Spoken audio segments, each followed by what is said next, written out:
नमस्कार, मैं हूं करमवीर और आप देख रहे हैं फॉलो अप। दुष्यंत कुमार की एक प्रसिद्ध कविता की चंद लाइनें हैं। तुम्हारे पांव के नीचे कोई जमीन नहीं, कमाल ये है कि फिर भी तुम्हें यकीन नहीं। तेरी जुबान है झूठी जमहूरियत की तरह, तू एक जलील सी गाली से बेहतरीन नहीं। बहुत मशहूर है, आए जरूर आप यहाँ, ये मुल्क देखने लायक तो है हसीन नहीं। जरा सा तौर तरीकों में हेर फेर करो, तुम्हारे हाथ में कॉलर हो आस्तीन नहीं। जी हाँ, आज जब सुप्रीम कोर्ट ने मणिपुर मुद्दे को अपने हाथ में लिया तो विश्वगुरु नरेंद्र मोदी जी जागे और उनका सीना फट पड़ा। अपने 37 सेकंड के भाषण में उन्होंने आज शर्मसार होने की बात भी कही। मोदी सर आम काट के खाने और चूस के खाने के साथ ही गाना गाने से लेकर शेर शायरी का शौक भी रखते हैं। सदन में एक बार उन्होंने दुष्यंत कुमार की इसी कविता की महज 2 लाइनें तब के सांसद रहे राहुल गांधी पर कटाक्ष करते हुए सुनाई थी। तब उनके मेज ठोको सांसदों ने मोदी मोदी के नारे भी लगाए थे। खैर, पूर्व राज्यपाल सत्यपाल मलिक ने मोदी जी के बारे में जितनी भी बातें मीडिया में कही बताई, वो एक एक कर सच साबित हो रही हैं। मोदी सर इंडिया के सबसे कमजोर, बेबस और घबराए प्रधानमंत्री साबित हो रहे हैं। इसे सिद्ध करने के लिए 2 ताजा उदाहरण काफी होंगे। पहला उदाहरण है विपक्ष की कर्नाटक में हुई दूसरी बैठक वाले दिन, यानी 18 जुलाई को ही कहीं का ईंट कहीं का रोड़ा, भानुमति ने कुनबा जोड़ा वाले तर्ज पर 39 छोटे मोटे दलों को जैसे तैसे जोड़ना। ये मोदी सर का पहला डर है, जिसे महीनों पहले संघ ने अपने मुखपत्र ऑर्गेनाइजर के जरिए पूरे देश को बता दिया था। तभी साफ हो गया था कि एक अकेला सब पर भारी नहीं, बीजेपी पर ही भारी पड़ने लगा है। अब मोदी मोदी का नारा शायद उतनी बुलंदी से न सुनाई पड़े, इसी डर से उन्हें हाशिए पर पड़े एनडीए की याद आई और तमाम वंशवादियों भ्रष्टाचारियों का कुनबा जोड़ना पड़ा। इस कुनबे में ओम प्रकाश राजभर जैसे लोगों को भी एंट्री मिली, जो दिन रात पानी पी पी कर मोदी सर और योगी जी को गरिया रहे थे। शायद इसीलिए अभी तक यूपी के सीएम योगी आदित्यनाथ ने ना तो राजभर को लेकर कोई बयान ही दिया और ना ही कोई स्वागत वाला संदेश। ये पहला डर है विश्वगुरु का। अब बात करते हैं दूसरे डर की, जिसके बारे में सत्यपाल मलिक ने कहा था कि मोदी जी को किसी बात की जानकारी ही नहीं होती है। आज मणिपुर मामले में आए एक शर्मनाक वीडियो के बाद स्वतः संज्ञान लेते हुए सुप्रीम कोर्ट ने कहा कि सांप्रदायिक टकराव के क्षेत्र में महिलाओं को किसी चीज की तरह इस्तेमाल करना संविधान का उल्लंघन है। उन्होंने कहा कि घटना का जो वीडियो वायरल हो रहा है वो काफी परेशान करने वाला है। CJI Chandrachud, justice PS Narasimha और जस्टिस मनोज मिश्रा की बेंच ने कहा कि हम सरकार को थोड़ा समय दे रहे हैं, अगर आगे जमीन पर कुछ नहीं होता है तो हम खुद कार्रवाई करेंगे। इसके साथ ही सुप्रीम कोर्ट ने केंद्र सरकार और मणिपुर सरकार को निर्देश दिया कि इस घटना के जिम्मेदारों के खिलाफ जो भी कार्रवाई हो उसके बारे में कोर्ट को पूरी जानकारी दी जाए। इसके साथ ही बेंच ने यह भी कहा कि मीडिया में जो भी इस घटना के बारे में दिखाया गया और इस हिंसा के बीच महिलाओं का इस्तेमाल संवैधानिक लोकतंत्र की भावनाओं के खिलाफ है। केंद्र सरकार और राज्य सरकार इस बारे में सभी कदमों की जानकारी दे। सीजेआई ने इस मामले की सुनवाई अगले शुक्रवार तक टाल दी है। सीधे तौर पर बेंच ने मोदी सर और उनके दुलारे निकम्मे मुख्यमंत्री एन बीरेन सिंह को चेता दिया है कि अब नहीं चलेगा। सुप्रीम कोर्ट की नाराजगी आप सिर्फ इन चंद लाइनों से समझ जाएंगे जो बेंच ने कही।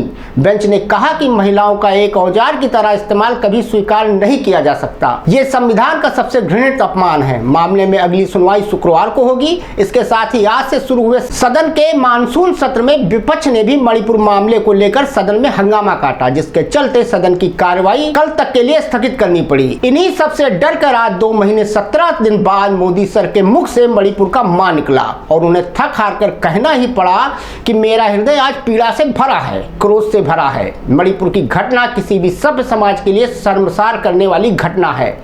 पाप करने वाले कितने हैं और कौन है ये अपनी जगह है। मोदी जी यही नहीं रुके।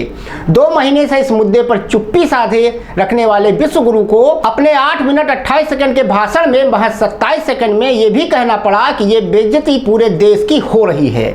140 करोड़ भारतीयों को शर्मसार होना पड़ा है। सभी मुख्यमंत्रियों से उन्होंने कहा कि कानून व्यवस्था को मजबूत करें, माताओं बहनों की रक्षा के लिए सख्त कदम उठाएं। कमाल के जादूगर हैं मोदी सर। जब समूचा विपक्ष, सामाजिक कार्यकर्ता, मणिपुर के अधिकारी, खिलाड़ी, यूरोपियन संसद से लेकर केंद्र में विदेश राज्य मंत्री तक मणिपुर में सरकार की विफलता, नकारेपन की बात बार बार कर रहे थे, राहुल गांधी मणिपुर में घूम घूम कर लोगों से शांति की अपील कर रहे थे, तब हमारे मोदी सर हथियारों की सौदेबाजी और अपना सम्मान कराने अमेरिका, फ्रांस और यूएई की यात्रा में मगन थे और देश की गोदी से जोगी हो चुकी मीडिया वाह वाह हुजूर कर रही थी। आज सुप्रीम कोर्ट ने मणिपुर की शर्मनाक घटना पर जो भी कुछ कहा, वही बात तो अमेरिका की प्रेस कॉन्फ्रेंस में महिला पत्रकार ने भी उठाई थी। तब जोगी मीडिया उसके पाकिस्तान कनेक्शन पर डिबेट कर रही थी। क्या आज उस मीडिया की हिम्मत पड़ेगी कि सुप्रीम कोर्ट के इस आदेश पर डिबेट चलाए? जिस लोकतंत्र और संविधान की बात करते हुए मोदी सर ने अमेरिका में उस पत्रकार से अपना पिंड छुड़ाया था, उसी संविधान का हवाला सुप्रीम कोर्ट की बेंच ने दिया है। मोदी सर को सर मणिपुर के निकम्मे मुख्यमंत्री एन बीरेन सिंह, गृह मंत्री अमित शाह, पूर्वोत्तर राज्यों पर बनी कमेटी के अध्यक्ष असम मुख्यमंत्री हेमंत बिस्वा शर्मा पर भी आना चाहिए। इसके साथ ही सवाल मणिपुर की महिला राज्यपाल अनुसुईया उइके, देश की महिला राष्ट्रपति द्रौपदी मुर्मू, बात बेबात राहुल गांधी को कोसने वाली सिलेंडर वाली मंत्री स्मृति ईरानी जैसों पर भी उठता है कि मणिपुर के हालात पर आने वाली डेली रिपोर्ट पर उन्होंने अब तक क्या क्या कार्रवाई की। इसे देश जानना चाहता है कि 2 महीने से ज्यादा वक्त से हिंसा की चपेट में झुलस रहे मणिपुर के हालात पर कौन कौन सी रिपोर्ट किस किस जिम्मेदार को कब कब दी गई। मोदी सर 140 करोड़ देशवासियों को शर्मसार इसलिए भी होना पड़ रहा है क्योंकि जब आप घूम घूम कर हथियार खरीद रहे थे, उससे पहले ही 4 मई को थौबल जिले में यह शर्मनाक घटना घट चुकी थी। यही नहीं, भाजपा के चाणक्य और देश के गृह मंत्री अमित शाह मणिपुर का दौरा कर चुके थे। असम के मुख्यमंत्री शर्मा साहब मणिपुर में सब कुछ ठीक ठाक होने और वहां के मुख्यमंत्री को न बदलने की पैरवी कर रहे थे। देश को शर्म इस पर भी आ रही है कि मोदी सर, आप जब अमेरिका हथियार खरीदने जाने की तैयारी कर रहे थे, ठीक उसी दौरान मणिपुर के तमाम दलों के नेता, पूर्व मुख्यमंत्री आपसे चंद मिनट के समय की बाट जोड़ रहे थे, जिन्हें आपने आज तक वक्त नहीं दिया। आपसे बिना अपॉइंटमेंट के एक मानसिक तौर पर बीमार स्क्रिप्ट राइटर मनोज मुंतशिर तो मिल सकता है, लेकिन मणिपुर का कोई परिंदा तक आपसे नहीं मिल सकता। मोदी सर, शर्म इस बात पर भी आती है कि आप मन की बात सिर्फ करते हैं, सुनने की क्षमता आप में नहीं है।